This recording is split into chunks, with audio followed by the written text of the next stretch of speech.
How's it going, y'all? Let's get right down to it. We talking NFC Championship game. Eagles, 49ers. Let's go. This is going to be, I'm telling you, man, there's a lot of hype around this game, of course, because it's the NFC Championship game. It's in Philadelphia.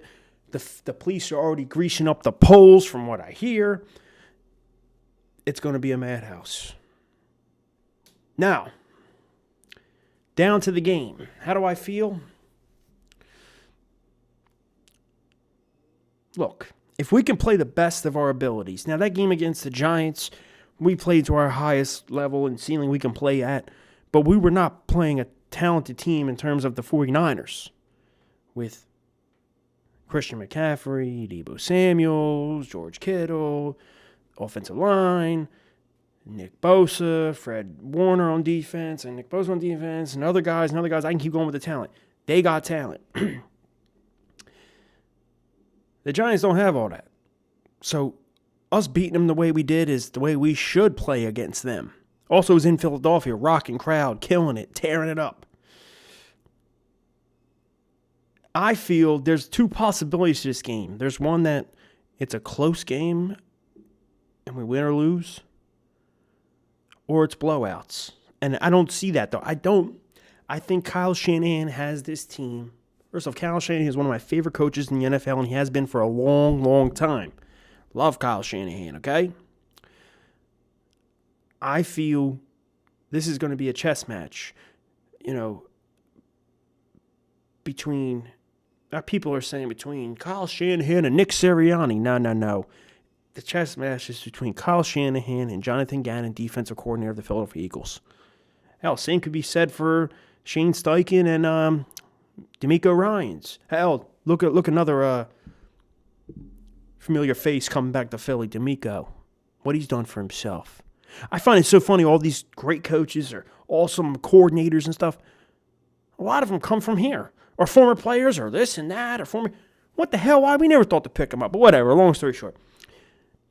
This is going to be a game, I'm telling you right now. And the advantage we might have is at quarterback. And the only reason I say that is I'm not taking anything away from Brock Purdy. I love the story of Brock Purdy. I think the dude can play. Look, he's making Jimmy G and this whole Trey Lance trade up all these picks deal look like they made a mistake. But I watched him. I watched him throughout the season, but also he chipped up the 49 Seahawks. Game against Dallas was a battle of defenses, and it might come down to that with us. It might. Now, Purdy in that game, they were at home, and he did look a little off at times. I think it was a pick or two that was dropped. It should have been whatever. I'm not trying to jinx this or say that, Purdy's going to be too overmatched for the moment. He's playing in Philly, big crowd, everyone's rocking and screaming, and he can't handle the pressure. Because let me tell you something about the 49ers, they don't want to pass the ball. That's another thing. If on offense we can somehow make mismatches on their defense, and we can somehow score quickly and early, force them to pass the ball more than run it, we can win this game. Or have a possibility of winning, of course, because whatever. Look at the Jimmy G when he was quarterback for the 49ers versus the Green Bay Packers in the NFC Championship game. I think it was 2019 or 2020, whatever it was. Yeah, 2019, right before the COVID thing. Jimmy Garoppolo passed the ball 8 times the entire NFC Championship game. They just ran the hell out the ball and ran it down the Packers' throats.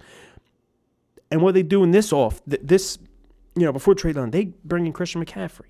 Hell, they have guys even like Elijah Mitchell, guys before that, who was it, Jeff Wilson, guys before that, years prior, third or fourth string running backs, or exaggerating, third, second string, maybe practice squad guys coming in and ripping off 100-yard games. So they have one of the best run attacks in the NFL, so do we, but they have the best run attack in terms of their scheme, the way it fit, this and that. We don't want them getting that out early. You don't. You want to get out to a lead quickly on offense to try to make them have to start passing the ball. I think Kyle Shanahan said himself, we don't want Purdy passing the ball 40 times a game. If you look at their philosophy since Shanahan's been coach, it's to get that run game going. We do a little play action off it, maybe a few drop back. I think the film's out there in terms of how we played Washington, Commanders, I almost said Redskins, whatever, gives a shit. Commanders, second game, they dinked and dunked the ball, ran the hell out the ball, drained the clock, and kept the ball away from us. Now, I think this team is 1,000 times more talented than the Washington football or Commanders, whatever, and the coach is way better than Ron Rivera, so I don't think they're going to be focused. They might focus on doing that, but I don't think they have that worry in mind. I think they think we just take over this joint. Now, when Jonathan Gannon's side of the ball, I would say quickly, early, try to get after a Brock Purdy as much as you can. Get him rattled. Get him shaked up a little bit. That's the one thing I've been saying. I said, I don't know if he's been in that situation. He did a little bit with Dallas last week, but really try to get him rattled up. Get after him early. Fast enough like he did against Daniel Jones. Now, granted, 49ers have better offensive line, better run game, all that, but whatever. If we can do that, and with our fans going crazy, going wild, I'm telling you, we can do something. Now, offensively, I think we should continue. I don't care how good the 49ers defense is. Continue to keep running the ball. Pass, yes. But make mismatch. You know what I mean? There's things we can do. Jalen Hurts, I think Jalen Hurts should run. I don't want to get him hurt, but we should run the ball, with Hurts. Look at some of the running quarterbacks they have faced this season, and they've either been losses or close wins. So I feel offensively, how do I explain it? Offensively, I'm a little worried, a little bit, because they have such a good defense, the 49ers. But defensively, I'm worried. Defensively for the Eagles. I don't care how good they played against the Giants. And it has nothing to do with the players. It has to do with Jonathan Gaffney's play calling. Is he going to take a whole half to adjust? Because like I said to many people, sometimes when he starts to get tore up, for example, they can have great plays, our corners and our safeties and our linemen, and the next thing you know, for out of the great 10 plays, they have 3 or 4 bad ones, and that might cost us. And that's something Steve Smith Jr. has actually said on NFL Network, and I agree with him 100%. So that's what it comes down to, really. I think the game plan out the gate has to be good, or we have to just stop them on offense in terms of getting after Brock Purdy. I think that's the number one thing. I'm not trying to doubt Brock Purdy. I'm not. But we have not seen him be contested and battled yet. And I'm not trying to discredit him because, hell, this might backfire. Knock on wood. But I'm saying if I feel we can get after him early, rattle his ass up, which is going to be hard to do just because, in general, like I said, they like to run the ball more than pass. But stop the run. It's going to be hard. And try to get after Purdy. Let him know, hey, we're here all day long. I don't care if you got to blitz him, which I know Gannon doesn't like to do, but whatever. But all I'm saying is it becomes between our defense and their offense, in my opinion. Same thing goes for them, too. Our offense versus their defense. It's a perfect matchup. The number one defense versus the number 2 defense. It's perfect match. This is how it should have been. I wanted Dallas to kind of win because I said, you know what? I think we can beat Dallas. Literally, we can. We done it. We should have won them. We should have swept them. But whatever. This is the perfect matchup. The 1 seed versus the 2 seed. All I could say is, let's get it going. One thing I can't stand is I'm watching NFL Network, right? This is off topic.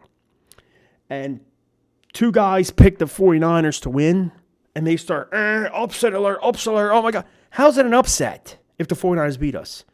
Damn shit shouldn't be an upset. I don't give a shit that we're 2-point favorites. The 49ers are balling out, 11 or 12 game winning streak, have the best defense in the league, okay? Have one of the best coaches in the whole NFL, the best run attack, the best running back duos. How is it an upset if they beat us? It's not like we're versing freaking the Giants in the NFC Championship game. Or whoever the hell. Seattle, if they made it. It's ain't no upset if we lose. But hell, I hope we don't. There's a lot more I can say, but let's go Birds. Follow you guys comment below in your thoughts. How do you guys feel about the game? Are you guys ready, prepared? And how else you think we can possibly pull out a win against the 49ers? I'm pumped, man. I can't wait. Let's go, Birds. Jalen, do your thing, man. Please. Hopefully, we can pass it on. 3 p.m. Sunday. Eagles versus 49ers. Let's get this shit cracking. Go Birds.